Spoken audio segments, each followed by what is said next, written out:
ಈಗ ಹೇಳಿ ಸರ್ ಅವ್ರು ಕರ್ರಿ ಅವ್ರು ಯಾರು ಸರ್ ಹೇಳಿ ಸರ್ ಹೋಗಿ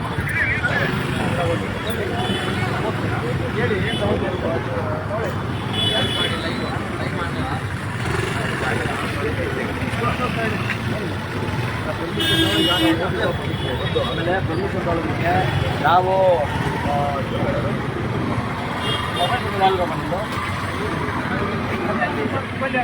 ಇದೆ ಈಗ ಅದೇ ಲೈವ್ ತೊಗೊಳೋದು ಇದು ಏನೋ ಸಾರಿ ಪರ್ಮಿಷನ್ ತೊಗೊಳೋದಕ್ಕೆ ಲೈವ್ ಮಾಡ್ತೀರಾ ನಾವು ಯಾರು ಅಂತಾರೆ ಸತ್ತ ಮತ್ತು ಕ್ಯಾಂಡಲ್ ಮಾತ್ರ ಮಾಡ್ತೀವಿ ಇದು ಯಾವುದೋ ಯಾರಿಗೋ ಘೋಷಣೆಗೂ ಇದು ಇನ್ಯಾರು ಏನು ನಡೆದಿದೆ ಅದೇ ಅವತ್ತೇನು ಏನಾಗಿದೆ ಅದನ್ನು ಲೈವ್ ಮೂಲಕ ಜನಗಳು ತಿಳಿಸಿ ಒಂದು ಅದು ಸಂತಾಪ ತಿಳಿಸ್ಬೇಕು ಅಂತ ಮಾಡ್ತಾರೋ ಯಾರಿಗೆ ಕೆಲಸ ಇದು ಇನ್ನೊಂದೇನೋ ನಾವೇನೋ ಊರಿಗೆ ಉಪ್ಪು ಹಾಕೊಂಡು ಏನೋ ಶಾಂತಿ ಭಂಗನೋ ಇನ್ನೊಂದು ಮತ್ತೊಂದು ಮಾಡ್ತಾ ಇರ್ತೀವಿ ಈ ಥರದನ್ನ ಯಾರೋ ಬೇರೆ ಪುರಾಣಿಗಳು ರೋಗಿಗಳು ಇನ್ಯಾರೋ ಪಾರ್ಟಿಗಳು ಬೇರೆ ಬೇರೆ ರಾಷ್ಟ್ರೀಯ ಪಾರ್ಟಿಗಳು ಇನ್ಯಾರೋ ಮಾಡೋವಂಥ ಸಮಯದಲ್ಲಿ ಇದ್ದಾದ್ರೆ ಈ ಥರ ಅನಾಹುತನೇ ಆಗ್ತಿಲ್ಲ. ಈಗ ನಾವು ಶಾಂತಿಯುತವಾಗಿ ಏನೋ ಒಂದು ಸಂತಾಪ ಅಲ್ಲಲ್ಲ ನಾನು ಕಥೆ ಹೇಳ್ತಾ ಇಲ್ಲ ಒಂದು ನಿಮಿಷ ನಾನು ಕಥೆ ಹೇಳ್ತಾನೆ ನಾನು ಹೇಳೋದು ಕೇಳಿ ಈಗ ಇದಲ್ಲ ಹೇಳಿ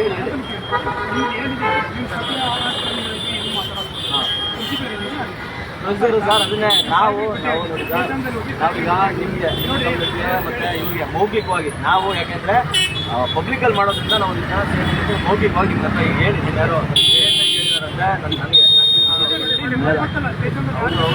ಹೌದು ಹೇಳ್ಬೇಕು ಗೊತ್ತಾಗಿಲ್ಲ ಬಟ್ ಗಮನಕ್ಕೆ ಅಂತೂ ತಂದಿದ್ದಾರೆ. ಆದರೆ ನಾವು ಹೇಳ್ತೀವಿ ಕೇಳಿ ಏನಾದರೂ ನಾವಿಲ್ಲಿ ಪ್ರೊಟೆಸ್ಟು ಇನ್ನೊಂದೋ ಮತ್ತೊಂದೋ ಮಾಡ್ತೀವಿ ಅಂತಂದಾಗ ನಿಮ್ಮ ಹತ್ರ ನಾವು ಪರ್ಮಿಷನ್ ಮಾಡಬೇಕು ಹೌದಲ್ವಾ? ಹಾಂ ಇಲ್ಲ ಸರ್ ಫೋನ್ ಮಾಡಿ ನಮ್ಮ ಕಡೆ ಫೋನ್ ಮಾಡಿ ಅಲ್ಲಲ್ಲ ಈಗ ನಾನು ನೋಡಿ ನಿಮ್ಗೆ ಹೇಳ್ತಾ ಇದ್ದೀನಿ ನಾನು ನೀವು ರೆಪ್ರೆಸೆಂಟೇಟಿವ್ ಆಗಿ ಬಂದಿದ್ದೀರಲ್ವಾ ನಾನು ನಿಮ್ಗೆ ಹೇಳ್ತಾ ಇದ್ದೀನಿ ಇವಾಗ ತಿಳಿಸಿ ಇದೆ ಅಂತೆ ಸಂತಾಪ ಸುದ್ದಿ ನಾವೇನು ಕೂಗಾಟವೋ ಇನ್ನೊಂದು ಇದೇನೋ ಮಾಡಲ್ಲ. ಹಾಂ ಹೇಳಿ ಒಂದು ಏನೋ ಒಂದು ಆದರೆ ಟ್ರಾಫಿಕ್ ಬರ್ತಿದೆ ಮತ್ತೊಂದು ಬರ್ತಿದೆ BBMP ಬರ್ತಿದೆ ಲಾ ಆ್ಯಂಡ್ ಆರ್ಡರ್ ಬರ್ತಿದೆ ಸರ್ ಹೌದು ನಾವು ಹೇಳೋದು ಅರ್ಥ ಮಾಡ್ತೀವಿ ಸರ್. ನಾವು ಇಲ್ಲಿ ಯಾರಿಗೋ ಟ್ರಾಫಿಕ್ ತೊಂದರೆ ಆಗತ್ತಾರನೋ ಇಲ್ಲ ಇನ್ಯಾವುದೋ ಶಾಂತಿ ಭಂಗ ಆಗತ್ತಾರನೋ ಇನ್ನೊಂಥರ ಮಾಡ್ತಾ ಇಲ್ಲ. ನಾವು ಯಾವುದೋ ರೋಡ್ನ ಯಾವುದೋ ಫುಟ್ಪಾತಲ್ಲಿ ನಾವು ಹಿಡ್ಕೊಂಡು ಸಂತಾಪ ಸೂಚಿಸ್ಬೇಕು ಮಾಡ್ತಿರೋ ಕಾರ್ಯ ಇದು. ನೀವು ಇದಕ್ಕೆ ಇದಾಕಿದ್ರೆ ಇದು ಹೇಳ್ತಾರಲ್ಲ ಬೇರೆ ಸಂದೇಶ ಹೋಗುತ್ತೆ.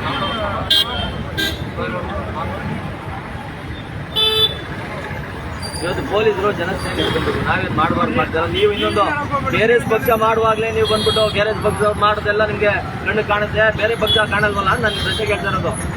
ಈಗ ದೊಡ್ಡವ್ರಲ್ಲ ಸರ್, ಈಗ ನೀವು ನಿಮಗೆ ಅಧಿಕಾರ ಇಲ್ವಾ? ಇನ್ನಿಲ್ಲ ಸರ್, ನಿಮ್ಗೆ ಅಧಿಕಾರ ಇಲ್ವಾ? ನಾನು ಹೇಳ್ತಾ ಇರೋದು ಕೇಳಿ. ಹಾಂ ಹೇಳಿ. ನಾನು ನಿಮಗೆ ರೆಸ್ಪೆಕ್ಟ್ಫುಲ್ ಆಗಿ ಮಾತಾಡ್ತೀನಿ ಸರ್. ಇಲ್ಲಿ ನಾವು ನಿಮ್ಗೆ ದೊಡ್ಡವ್ರು ಫೋನ್ ಮಾಡಿ ಈ ಥರ ಮಾಡ್ತಾರೆ. ನಾವು ಹೇಳ್ತಾರೆ ಕೇಳಿ ಸರ್, ನಾವು ಪ್ರತಿಭಟನೆ ಮಾಡಿದ್ರೆ ಇನ್ನೊಂದು ಮಾಡೋದು ನೀವೆಲ್ಲ ಹೇಳ್ಬೋದು. ನೀವು ಹೇಳ್ತಾರೆ ನಾನು ಅರ್ಥ ಮಾಡ್ತೀನಿ, ನಾನು ದಯವಿಟ್ಟು ಅರ್ಥ ಮಾಡ್ತೀನಿ. ನಾವು ಏನು ಮಾಡ್ತಿಲ್ಲ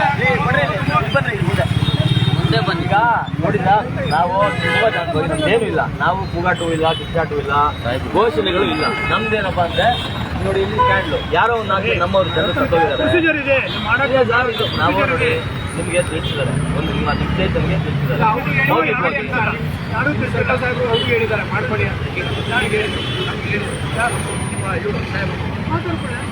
ಅಲ್ಲ ನೀವು ಮಾತಾಡಿದ ನೀವು ನಿಮ್ಗೆ ನಿಮ್ಮ ಸಾಹೇಬರು ಕೊಟ್ಟರೆ ನಿಮಗೆ ಗೊತ್ತಿಲ್ಲ ಅಂತ ನಿಮಗೆ ನೋಡಿ ಸರ್. ನಾವು ನ್ಯಾಯವಾಗಿ ಏನು ನೇತೃತ್ವ ಮಾಡಿದ್ವಿ. ಇನ್ನೊಂದು ಇದೇನು ನಾವು ಇಲ್ಲೇನೋ ನ್ಯೂಸೆನ್ಸ್ ಕ್ರಿಯೇಟ್ ಮಾಡಬೇಕು, ಇನ್ನೊಂದು ಮಾಡಬೇಕು. ಅದನ್ನೇ ನಾವು ಯಾವ ನೀವು ಅಲ್ಲ ನೀವು ದಯಮಾಡಿ ಈಗ ಅವ್ರು ಹೇಳ್ತಾರೆ ಮಾತಾಡ್ತೀವಿ ಅಂತ ಒಂದ್ಸಲ ಮಾತಾಡಿ ಕೇಳ್ಕೊಡಿ.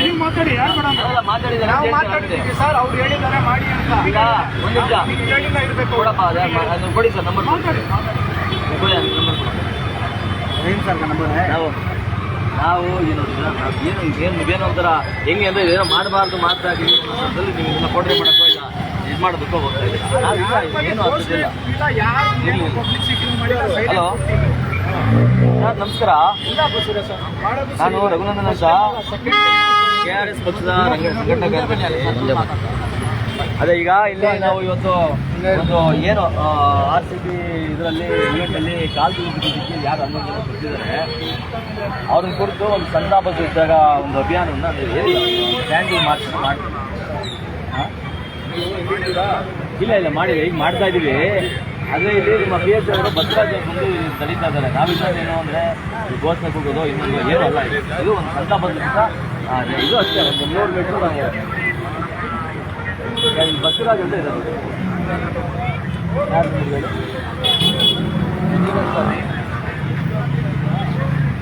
ಯಾರು ನಮ್ಮ ಹುಡುಗನಾ?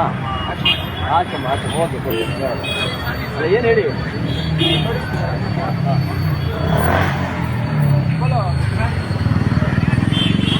नहीं अब भी थे हमारे साहब, हम अभी स्टार्ट करते थे बसुराज साहब रुकारी काम भी कर रही थी खाली सर्कल में थे, सर्कल में नहीं। हाँ साइड में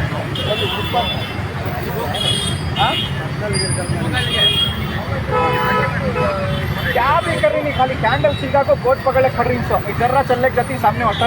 इसके बारे में भी कुछ पार्टी के बारे में भी घोषणा नहीं को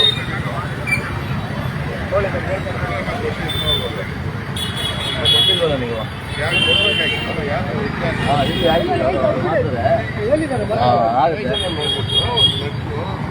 ಆಯ್ತು ಆಯ್ತು ನಮ್ಮಲ್ಲಿ ಆಗಿದೆ, ಏನು ಪ್ರಾಬ್ಲಮ್ ಇಲ್ಲ.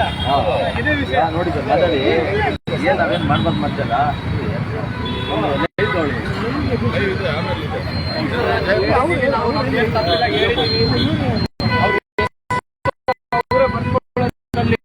ಯಾವಾಗ ನೋಡಿದ್ರೆ ಶ್ರೀರಾಮ್ ಅವ್ರಿಗೆ ಅವರೇ ಬರ್ಕೊಳ್ಳೋದು ಅವ್ರಿಗೆ ಹೇಳಿದ್ದೀನಿ ನಾನು.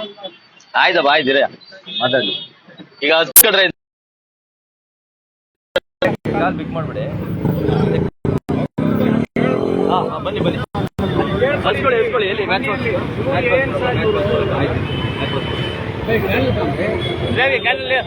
ಅಣ್ಣ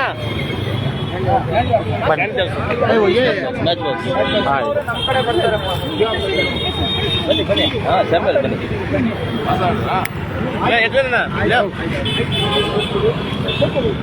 ಒಂದು ನಿಮಿಷ ಕ್ಯಾಂಡಲ್ ಯಾರ್ಯಾರ ಹತ್ರ ಇದ್ದಾರೆ ಬ್ಯಾನರ್ ಇಟ್ಕೊಳ್ಳಿ ಸೈಡಿಗೆ ಬಂದ್ಬೇಡಿ.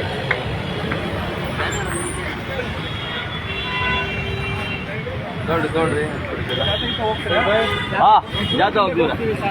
100-200 ಮೀಟ್ರು ಇಲ್ಲೊಂದು ಜಾತಾ ಹೋಗ್ತೀವಿ. ಇಲ್ಲಿ ಸರ್ ಇಲ್ಲಿ ಈ ಕಡೆ ಏನಿಲ್ಲ, ನಾವೇನು ಸೈಡಲ್ಲಿ ನಡ್ಕೊಂಡು ಹೋಗೋದು ನೋಡಿ. ನಮ್ಮಿಂದ ಯಾರಿಗೂ ತೊಂದರೆ ಆಗಲ್ಲ. ನಮಗೆ 7 ಗಂಟೆಗೆ ಆಶ್ರಮ ಇಲ್ಲಿ ಆಯ್ತು ಆಯ್ತು ಆಯ್ತು ಇಲ್ಲಿ ಆಯ್ತು.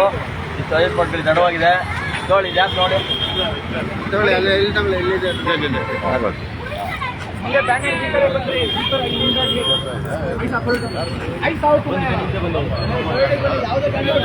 ನಡಿ ನಡಿ ನಡಿ ಮುಂದೆ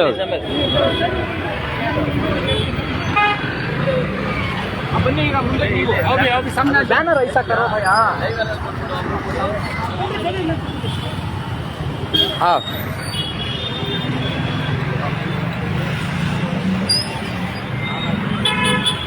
ಬಂದ್ಬಿಡಿ ಆ ಕಡೆ.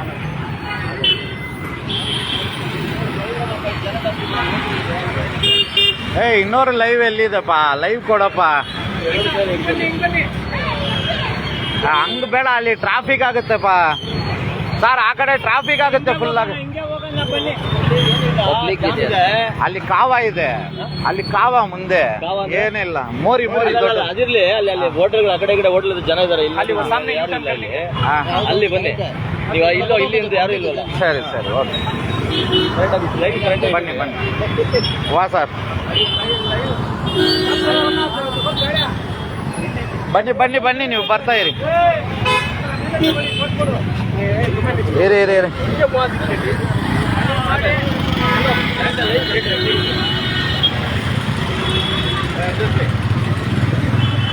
ரெண்டு லைவ் இருக்கு வா.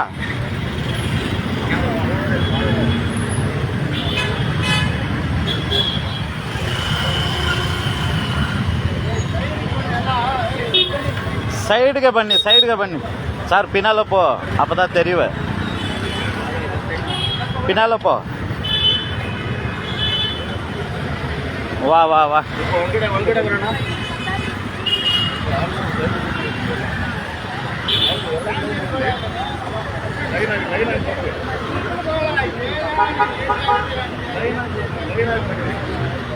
சைடு சைடு சைடு வாங்க.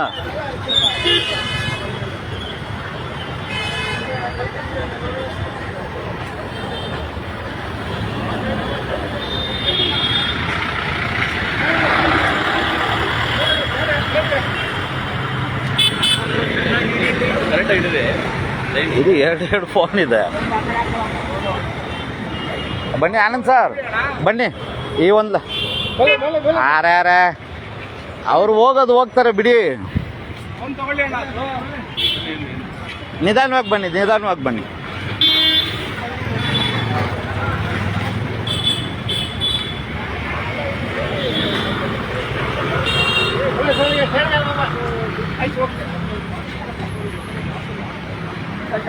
ಡಿವೈಡ್ ಇದೆಯಾ?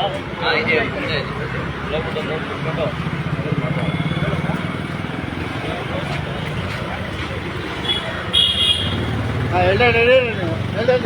ಎರಡು ಹಿಡಿಯೋಕ್ಕಾಗಲ್ಲ, ಸರಿಯಾಗಿ ಬರಲ್ಲ, ಇಡಿ ಸರಿಯಾಗಿ ಬರಲ್ಲ ಅದು.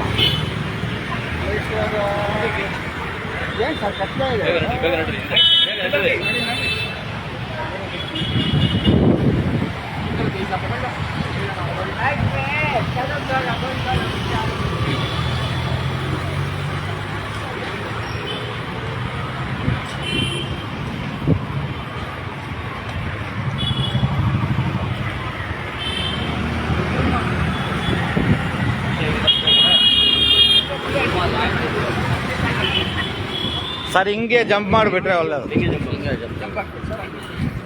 ಅದು ತುಂಬ ಲಾಂಗ್ ಆಗುತ್ತೆ ಅದು.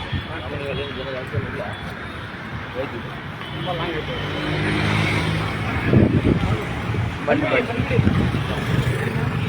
ಇದು ಕೊಡಪ್ಪ, ಇಲ್ಲಿ ಕೊಡ.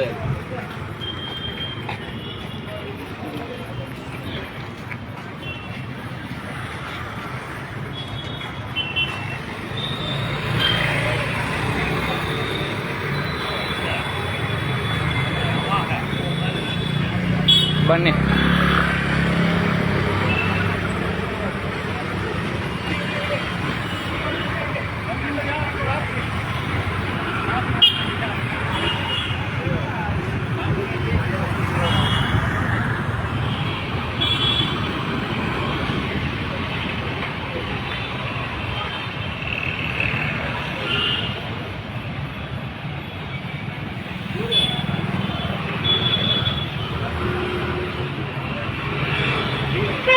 ಹಾಗೆ ಮುಂದೆ ಬನ್ನಿ ಬನ್ನಿ.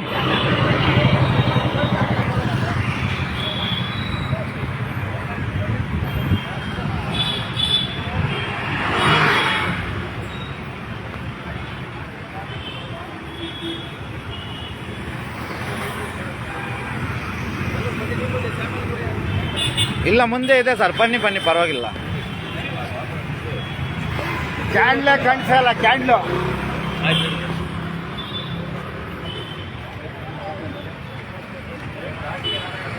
ಬನ್ನಿ ಬನ್ನಿ, ಹಂಗೆ ಹಿಡಿಬೇಡಿ, ಎಲ್ಲೋ ಕಾಣಿಸ್ತಾ ಇದೆ. ಎಲ್ಲ ಬರಲಿ, ಅದು ಬರಲಿ, ಇದು ಬರಲಿ. ಸೈಡಲ್ಲಿ ಬನ್ನಿ, ಹೋಗಿ ಮುಂದೆ ಹೋಗಿ, ಓಡು.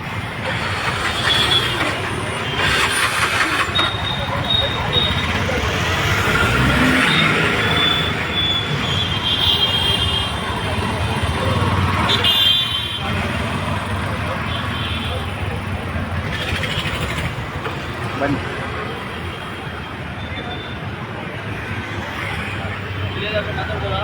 ಇಲ್ಲಿ ಬೇಡ ಸರ್, ಅಲ್ಲೇ ಹೋಗ್ಬಿಡೋಣ ಬನ್ನಿ. ಇವಾಗ ನಿಂತಿದ್ರಲ್ವಾ, ಅಲ್ಲೇ ಅಲ್ಲೇ.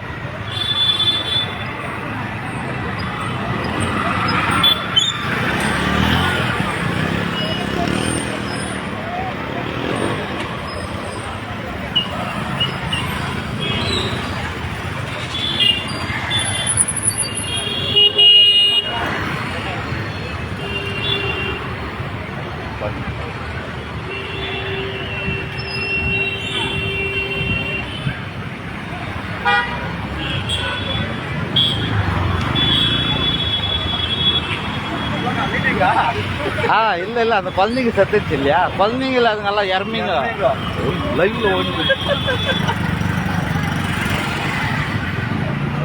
ಬನ್ನಿ ಬನ್ನಿ ಬನ್ನಿ.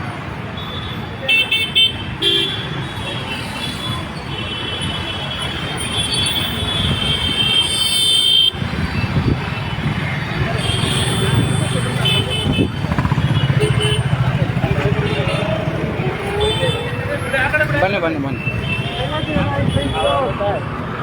ಸರ್. ಗಾಡಿ ಇದೆ ಯಾರ್ದು? ಗಾಡಿ ಮೇಲೆ ನಿಲ್ಲಿ, ಪರವಾಗಿಲ್ಲ, ಆ ಸೈಡೇ ಹೋಗಿ ಸರ್. ಇಲ್ಲೇ ಮುಂದೆನೇ ನಿಲ್ಲಿ ಸರ್, ಗಾಡಿ ಮುಂದೆನೇ ಬನ್ನಿ. ಸರ್ ಅಲ್ಲಿ ಬೇಡ வீட்டுக்கெல்லாம் அப்பெல்லாம் ரெடி பண்ணிட்டுருக்கான் பாருங்க. ಇಲ್ಲಿ ಬನ್ನಿ ಇಲ್ಲ இருக்கட்டும் பரவாயில்லಪ್ಪ ಪರವಾಗಿಲ್ಲ ನಿಲ್ಲಿ ಹೋಗಿ ಮುಂದೆ ಹೋಗಿ. ಈ ಕಡೆ ಬನ್ನಿ ನೀವು ಪೊಗಳೆ ಕೊಟ್ರನ ಈಗ ಉದ್ದಕ್ಕೆ ನಿಂತ್ಕೊಳ್ಳಿ ಎಲ್ಲರೂ ಉದ್ದಕ್ಕೆ ಲೈನಾಗಿ ನಿಂತ್ಕೊಳ್ಳಿ ಹೌದು ಲೈನಾಗಿ ನಿಂತ್ಕೊಳ್ಳಿ ಬನ್ನಿ ಮುಂದೆ ಬನ್ನಿ. ಈ ಕಡೆ ಬಂದ್ಬಿಡಿ ನಿಂತ್ಕೊಳ್ಳೋದು ಲೈನಾಗಿ ನಿಂತ್ಕೊಳ್ಬೇಕು ಫೋನ್ ಅಂತೂ ಹಿಂಗೆ ನೋಡ್ರಿ ಪರ ಸರ್ ನಮ್ದಲ್ಲ.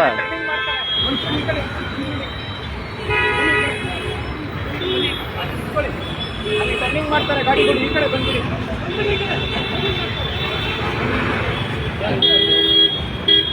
ಓ ಸ್ಟೇಡಿಯಂ में 11 जन ಮತ್ತು ಪೊಲೀಸ್ ಬರಾಬರ್ ಬಿಲ್ಡಿಂಗ್ ಬನ್ನಿ ಸರ್ ಹಂಗೆ ಲೈನಾಗ ಬನ್ನಿ ಸರ್ ಮಾತಾಡ್ತೀರದ ರಂಜಾನ್ ಟಿ ಶರ್ಟ್ ಹಾಕಿಲ್ಲ ಅವರು ಕೂಡ ಲೈಕ್ ಮಾಡಿ ಟಿ ಶರ್ಟ್ ಹಾಕಿರೋ ಬನ್ನಿ ಟೀ ಶರ್ಟ್ ಹಂಗೆ ಯಾರು ಟಿ ಶರ್ಟ್ ಹಾಕಿಲ್ಲ ಅವರು ಟಿ ಶರ್ಟ್ ಕೊಡಿ ಹೋಗಿ ಇಲ್ಲ ಪ್ರೆಸೆಂಟ್ ಆ ಕಡೆ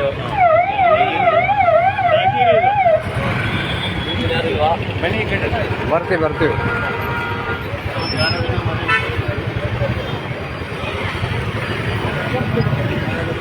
ಇಲ್ಲಿ ಬನ್ನಿ ಊಟ ನಿಂತ್ಕೊಳ್ಳಿ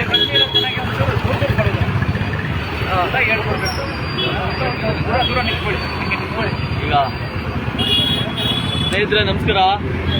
ಇವತ್ತು ನಾವು ಈಗ ಈ 2 ದಿನ ಹಿಂದೆ ಇದೇ ರೀತಿಯ ಒಂದು ಕಾರ್ಯಕ್ರಮವನ್ನು ನಾವು ನಮ್ಮ ಕೇಂದ್ರ ಕಚೇರಿ ಹತ್ರ ಮಾಡಿದ್ವಿ.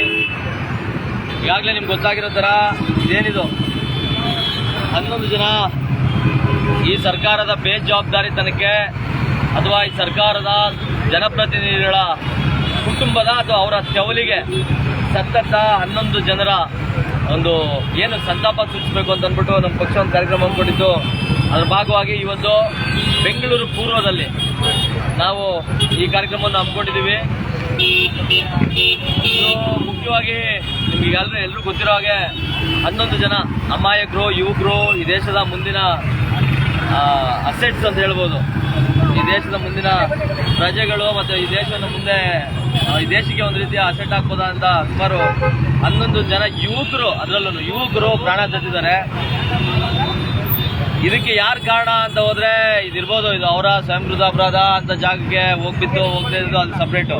ಆದರೆ ಒಂದು ಪಕ್ಷವಾಗಿ, ಆಡಳಿತ ಪಕ್ಷವಾಗಿ ಕಾಂಗ್ರೆಸ್ ಸರ್ಕಾರ ಮತ್ತು ಅದರ ಸ್ವತಃ ಖುದ್ದು ಮುಖ್ಯಮಂತ್ರಿ, ಉಪಮುಖ್ಯಮಂತ್ರಿ ಮತ್ತು ಗೃಹ ಮಂತ್ರಿಗಳು ಇವರ ಮನೆಯ ಮಕ್ಕಳ ಅಥವಾ ಇವರ ಫೋಟೋ ಸೆಲ್ಫಿ ಬೇರೆ ಬೇರೆ ತೆವಲುಗಳಿಗೆ ಇವರು ಯಾವ ಪೂರ್ವಭಾವಿ ತಯಾರಿಗಳನ್ನು ಮಾಡಿಕೊಳ್ಳದೆ ಆತುರಾತುರವಾಗಿ ಏನು ಕಾರ್ಯಕ್ರಮವನ್ನು ಆಯೋಜಿಸಿದ್ರು ಅದೇ ಈ ಎಲ್ಲ 11 ಜನ ಸಾವಿಗೆ ಕಾರಣ ಅನ್ನೋದು ಇವತ್ತು ಜಗಜ್ಜಾಹಿರು.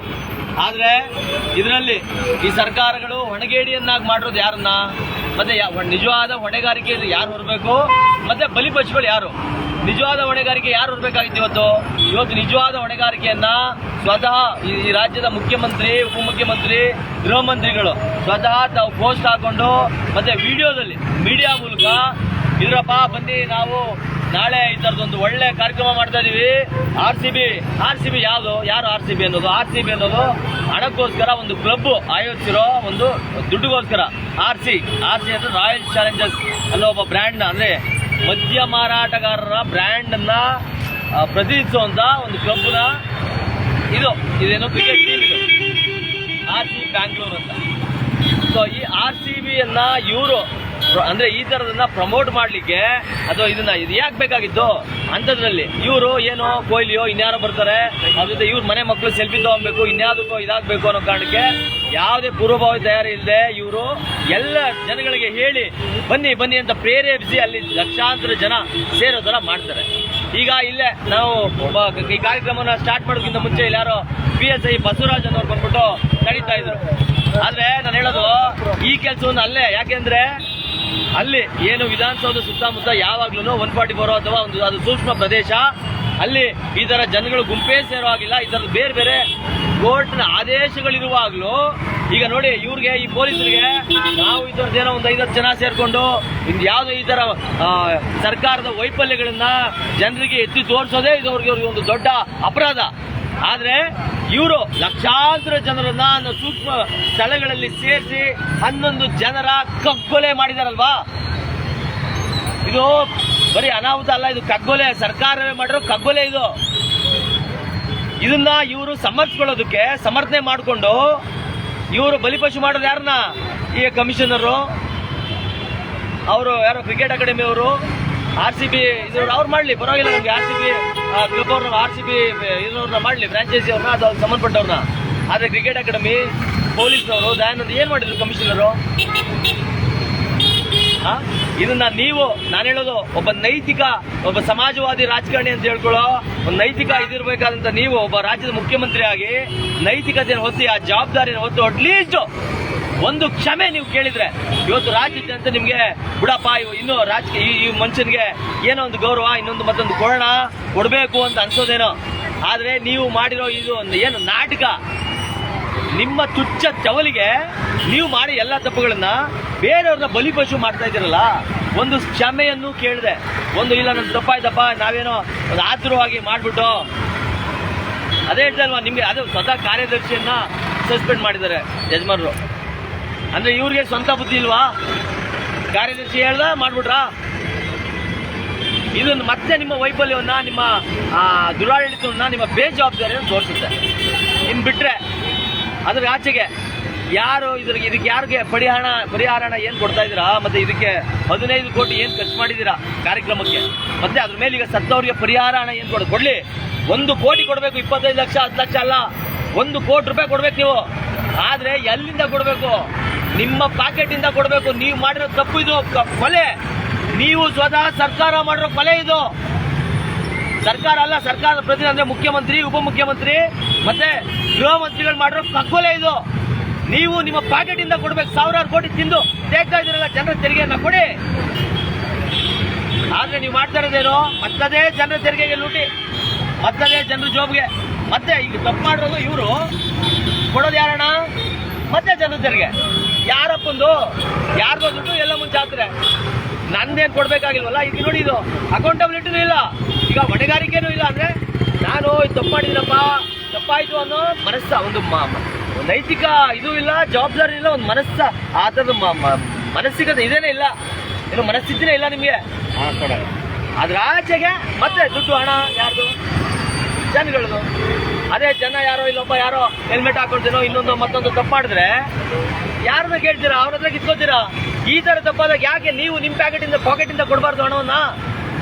ಯಾಕೆ ಮತ್ತೆ ಜನರ ತೆರಿಗೆ ಹಣದಲ್ಲಿ ಅವ್ರಿಗೆ ಪರಿಹಾರ ಕೊಡ್ಬೇಕು? ಪರಿಹಾರ ಕೊಡ್ಲೇಬೇಕು. ನೀವು ಮಾಡಿರೋ ಕೊಲೆ ಇದು, ಕೊಡಿ ಪರಿಹಾರ. ಅದಕ್ಕೆ ನಮ್ಮ ಯಾವುದೇ ರೀತಿ ಇದಿಲ್ಲ. ಇನ್ನು 1 ಕೋಟಿ ರೂಪಾಯಿ ಕೊಡಿ ಅವ್ರಿಗೆ, ಸಮಸ್ಯೆ ಇಲ್ಲ. ಯಾಕೆಂದ್ರೆ ಆ ಜೀವಗಳನ್ನ ಮತ್ತೆ ತಂದ್ಕೊಡೋ ಶಕ್ತಿ ನಿಮ್ಗಿಲ್ಲ. ಯಾರು ಭೂವಿಕನ ತಂದೆ ಬಿದ್ದು ಒದ್ದಾಡ್ತಾ ಇದ್ರು, ನನ್ನ ಮಗ 100 ಕೋಟಿ ಇದೆಯಪ್ಪ ನನ್ನ ಹತ್ರ, ಆದ್ರೆ ಮಗ ಇಲ್ಲ ಇವತ್ತು ಅಂತ. ಹಿಂಗಿರುವಾಗ ನೀವು ಯಾವುದೇ ಕೋಟಿ ಕೊಡಿ, ಏನಾಗಲ್ಲ.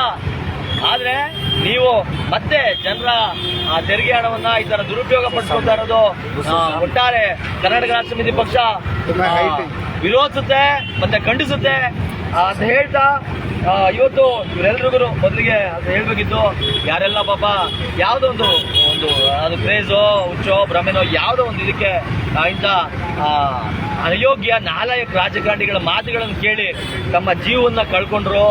ಅವರಿಗೆ ನನ್ನ ಸಂತಾಪಗಳನ್ನ, ನನ್ನ ಹೃದಯಾತರದಿಂದ ಸಂತಾಪ ಸೂಚಿಸ್ತಾ, ಯಾರು ಅವ್ರನ್ನ ಕಳ್ಕೊಂಡಿದ್ದಾರೆ ಅವ್ರ ಮನೆಯವ್ರಿಗೆ ದುಃಖವನ್ನ ಭರಿಸೋ ಶಕ್ತಿ ದೇವರು ಕೊಡ್ಲಿ ಅಂತ ಹೇಳ್ತಾ, ಇದನ್ನ ದಯಮಾಡಿ ಜನತೆ, ರಾಜ್ಯದ ಜನರು ಗಮನಿಸಬೇಕು.